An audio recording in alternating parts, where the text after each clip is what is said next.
Hi guys, my name is Zach Buholtz, and you probably remember me from my video last time, which was the Beauty and the Beast trailer.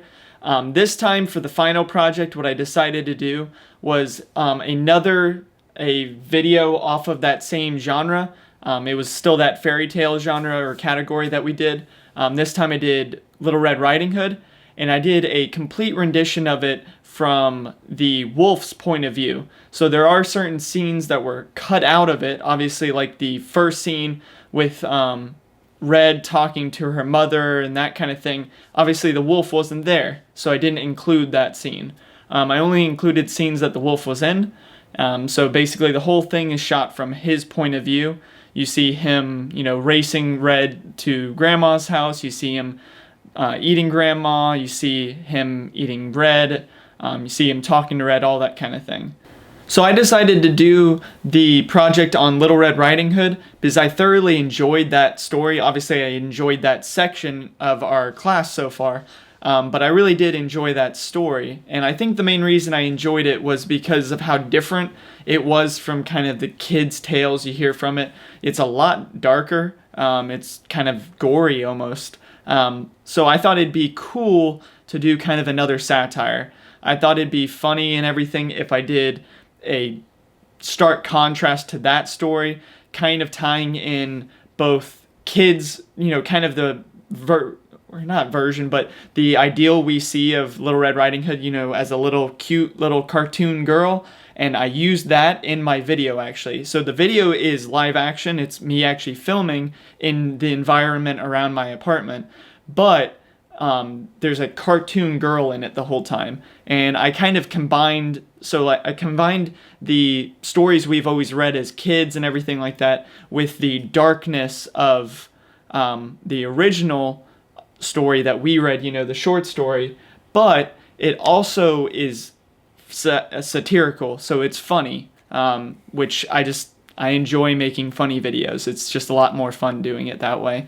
So basically, I have humor in it. I have the, cartoon version of Little Red Riding Hood, and I have darkness in it. You'll see with the opening title, the closing credits, there's this eerie sound, and it just sounds almost scary in a sense, because I wanted to match that tone from the actual story, where it's much darker than the child story. So I kind of combined all three in mine, because I thought it'd be funnier that way, and it kind of just plays off of all those different tones and themes.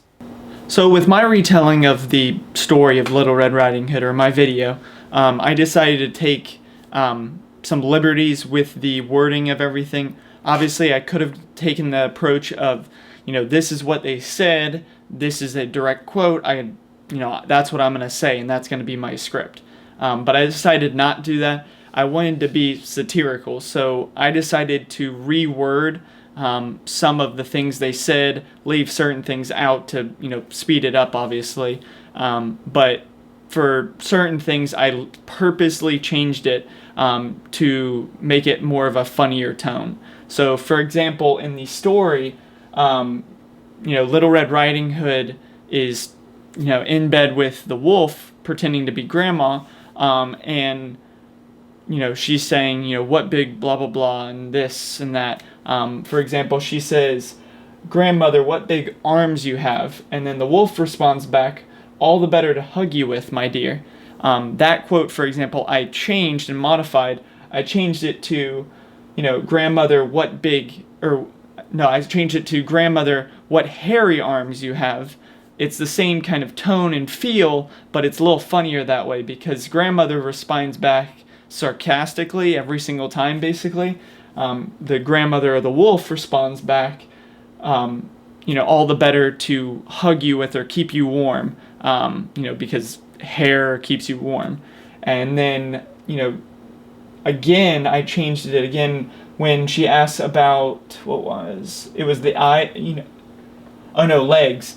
In the story it says, "Grandmother, what big legs you have," and I changed it to, I left it actually the same for that, but I changed the wolf's response, or pretending to be Grandma's response, and it ended up being, "Oh yeah, I've just been squatting recently." So obviously In the story, it's like all the better to run with my child.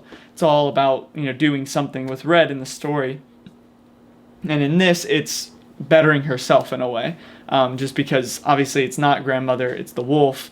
And I just thought it'd be funnier if the wolf was sarcastic about it the whole time. Because honestly, the whole point of the story is to show that girls or innocent children shouldn't trust bad guys like the wolf. They shouldn't follow them to a place or talk to them or say where they're going. It's supposed to be a lesson for kids.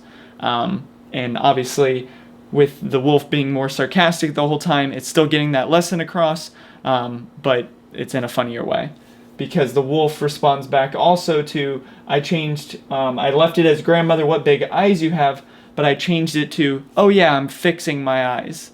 And at the very end of it all, rather than just say, all the better to eat you, I said, yeah, dummy, I'm a wolf.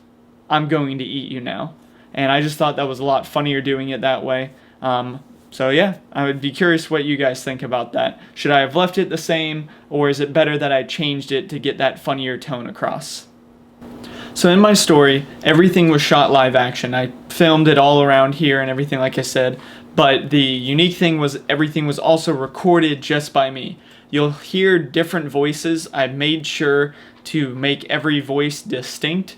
Wolf was a deep voice. Red was a very girlier voice or childish voice. Grandma was like this, I'm doing this kind of thing. And, I tried to do each voice distinctly so you knew even when it was Wolf's perspective and you weren't seeing Wolf, so, you're seeing his view, you knew it was him that the view was from.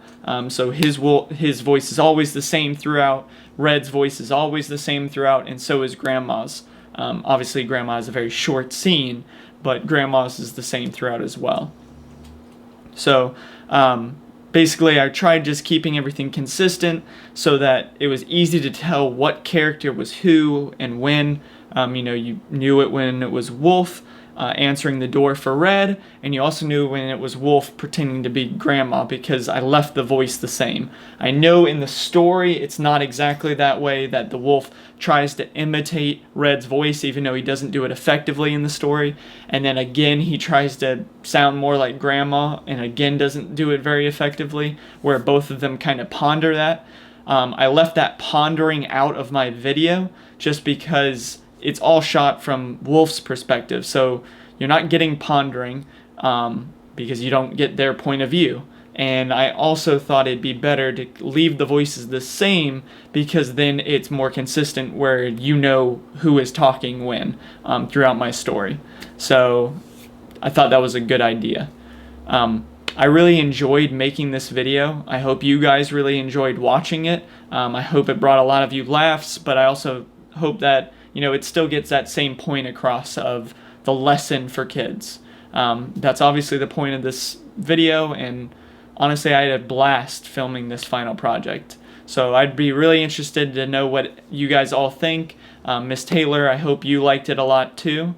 And this is my video. I'm Zach Buholtz, and this is my final project. Thank you very much. Bye.